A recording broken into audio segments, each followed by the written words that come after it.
నేను ఈ పెద్ద రాయిని ఇదిగో ఈ వ్యక్తికి తగిలించాను. హాయ్. ఆ చైన్ ముగింపుకు వచ్చేసరికి అది ఇతన్ని సముద్రపు లోతుల్లోకి లాగేస్తుంది. అయితే మేము ప్లాన్ చేసిన 7 డెత్ ట్రాప్స్ లో ఇది మొదటిది. అంటే 100 అడుగుల ఎత్తులో గాల్లో బ్యాలెన్స్ చేయడం, 1000 పౌండ్లున్న ఎలుగు బంటి దగ్గర నుండి దొంగలించడం, మైండ్స్ ఉన్న ఫీల్డ్ లో డ్రైవ్ చేయడం, ఇంకా ఇలాంటివి మరెన్నో. ఒకవేళ అతని ఇవన్నీ దాటుకుని గనక వస్తే నేను అతనికి $500,000 ఇస్తాను. సరే, ఇక మొదలు పెడదాం. కానీ ముందుగా అతను ఆ ట్రాప్ నుంచి తప్పించుకోవాలి.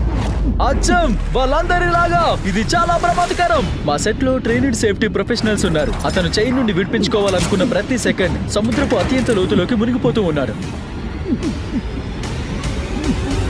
ఓ, అతను పైకొచ్చాడు. అతను సాధించాడు. కంగ్రాట్స్. వావ్, $500,000 కి మీరు ఒక అడుగు దగ్గరకు చేరుకున్నారు. కానీ తర్వాత ట్రాప్ ని